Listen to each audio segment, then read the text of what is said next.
Industri logistik merupakan tulang belakang kepada rantaian perbekalan dan ia dianggap sebagai kunci untuk merangsang perdagangan, memudahkan perniagaan dan memacu pertumbuhan ekonomi.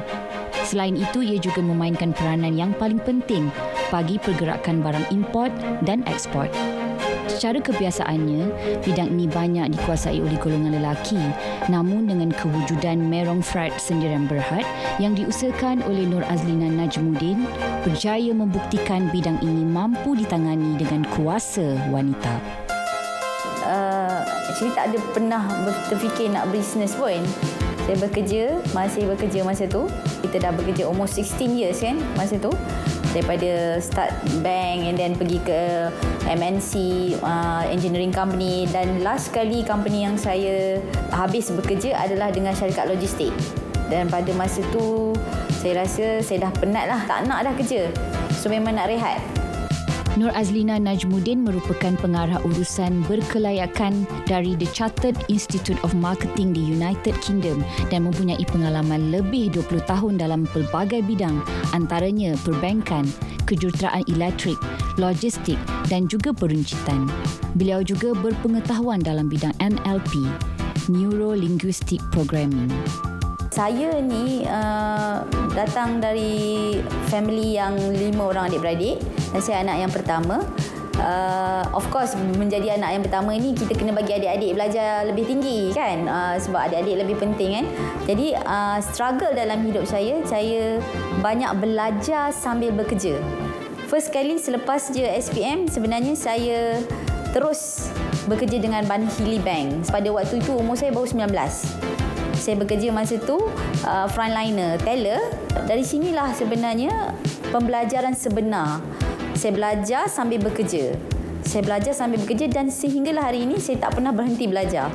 Dan setiap kali saya belajar, of course, saya punya KPI adalah saya mesti jadi yang terbaik. Saya sangat suka dengan marketing ni. Marketing ni dia sesuatu yang saya rasa lain. Dan saya ambil keputusan untuk belajar Chartered Institute of Marketing UK. Dan sehingga hari ini saya adalah Chartered Marketeer. Di mana di Malaysia hanya lebih kurang 60 orang yang certified with Chartered Marketeer. Saya agak bangga sebab kalau kata wanita Melayu yang memegang Chartered Marketing ni tidak ada. Pada saya tak semestinya kita kena belajar, masuk sekolah ikut the same route. Dan macam mana orang lain buat kan, ada banyak jalan dan inilah jalan saya kan. Merong Freight Sdn Bhd dahulunya dikenali sebagai Merong Resources telah ditubuhkan pada tahun 2011 untuk memenuhi permintaan pembangunan infrastruktur di Malaysia. Menurut Nur Azlina Najmuddin, perkhidmatan mereka bermula A hingga Z, termasuk pembukusan dan pemindahan melalui darat, udara dan laut di semenanjung Malaysia sehingga ke seberang laut.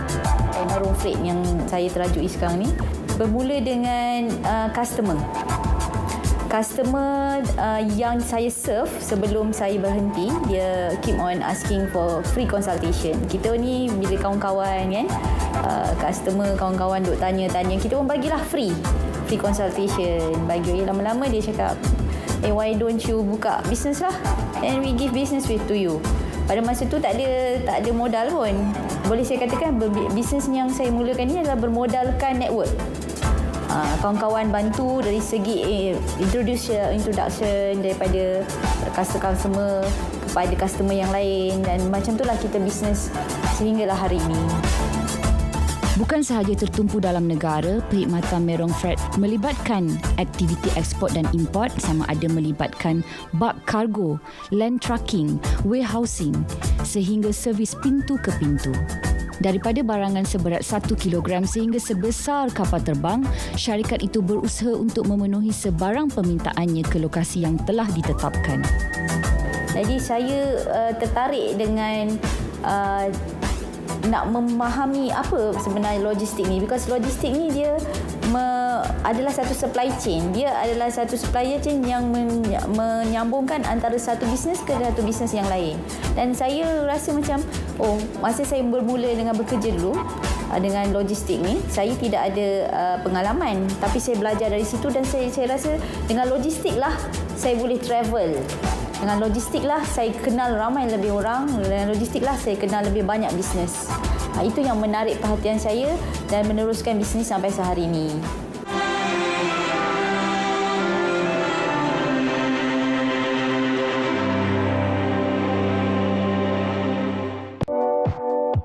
Menurut Nur Azlina, dalam setiap perniagaan tidak boleh lari dari cabaran dan kita perlu bijak untuk menstabilkan kembali dan menghidupkan perniagaan bagi mengelakkan daripada ia terkubur begitu sahaja.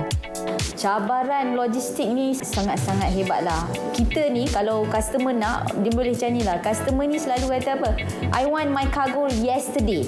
Sebelum customer expect to deliver, kita dah advise dia di mana cargo dia. Sebab kita adalah satu industri yang menyambungkan antara kapal terbang dan ejen di luar negara dan juga ejen di dalam negeri.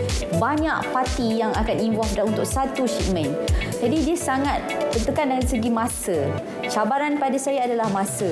Masa dan juga especially bila kita rely dengan banyak parti untuk kita deliver the service. Dan cabaran yang kedua adalah dari segi financial. Sebab dalam bisnes ni everything is cash. Sedangkan dengan customer tak bayar kita cash. So everything cash, dengan airline cash, dengan kapal laut cash, dengan lori cash dan dengan ejen di overseas, di London, di US, semua cash. So we are talking about daily cash tu memang sangat-sangat tight lah. So management pengurusan cash untuk sesuatu operasi logistik ni sangat-sangat mencabar pada saya lah. Menerajui syarikat 100% milik Bumiputra adalah tugas besar bagi beliau untuk bersaing dengan syarikat logistik sedia ada. Namun, itu semua beliau tangani dengan pengalaman yang ada dalam bidang logistik selama 20 tahun. Pada saya dalam setiap bisnes, aset yang paling penting adalah staff. Itu satu. Yang paling penting untuk logistik sendiri, khas secara khususnya, adalah ejen. Contoh, kami actually Merung Freight, kita pergi hantar barang sampai even ke Rusia, kita sampai ke Ghana dan sebagainya. Yang penting di sini adalah ejen di luar negara. Kita perlukan networking yang sangat-sangat penting. Itu sebab masa tahun 2009 saya berada di London, di mana di London tu saya mengendalikan sebuah syarikat logistik dan dari situlah sebenarnya saya belajar dan berkenalan dengan lebih banyak ejen di seluruh Europe. Kami sangat memegang ejen ini kerana apa? Saya sendiri sudah berjumpa dengan mereka masa saya beroperasi daripada London. Bagi mereka yang ingin mencuburi bidang ini, perlu melengkapkan diri dengan kemahiran yang relevan supaya mampu memenuhi kehendak dan cabaran yang akan mereka lalui. Logistik bukan satu sektor mudah, sebaliknya mempunyai pelbagai cabaran besar yang harus ditempuhi. Kerja berpasukan sangat penting kerana kita perlu berurusan dengan ramai pihak. Okey, di Merung, function saya selain daripada CEO, saya juga ada yang memegang, saya yang monitor accounts dan juga pengurusan sumber manusia. Kebanyakannya saya akan turun untuk buat training kepada staff-staff saya di site sebab bidang ini adalah bidang saya. Saya sudah berpengalaman lebih 20 tahun dan banyak kita ambil agak muda. Jadi tugas utama saya adalah empowerment, lebih kepada kita hendak groom budak-budak muda ini untuk dia faham industri ini. Saya amat berharap satu hari nanti Merung namanya dikenali di peringkat antarabangsa dan juga dikenali sebagai salah satu macam orang kata Asia kan, we start from zero then it goes that besar macam tu kan. Angan-angan kena besar tapi ini adalah angan-angan saya. Kejayaan Nur Azlina Najmuddin ini diharap mampu memberikan semangat untuk wanita di luar sana berani mempergunakan setiap kemahiran atau pengalaman untuk urusan kejayaan mereka tanpa ada fikiran hanya lelaki mampu mencapai kejayaan daripada bidang yang jarang diceburi kaum wanita. Pada saya dalam apa-apa bisnes pun kita kena ambil cabaran. Dia tidak ada istilah susahnya. Saya sendiri pernah panjat lori, pernah panjat kontainer. Apa isunya? Tidak ada. Tapi pada tahap ini, saya tidak buatlah perkara itu. Sebab saya sudah melalui proses itu. Setiap bisnes perlu ada prosesnya. Jadi seorang wanita, dia kena tahu apa yang dia nak. Pernah tak kita dengar dulu peribahasa lama, tangan yang menggoyang-goyang itu adalah tangan yang boleh menggenggarkan dunia. Be a Ferrari in your industry. If you want to be something, be a Ferrari industry. You must focus. You must become focus. Kena fokus. Jangan terlalu banyak sangat benda dalam satu masa. Buat satu at a time. Harapan saya lebih ramai kaum wanita menceburi bidang logistik yang dikuasai oleh kaum lelaki, menjadi inspirasi kepada wanita di luar sana, seterusnya menjadi pemangkin kepada ekonomi negara. Wanita, Inspirasi dunia.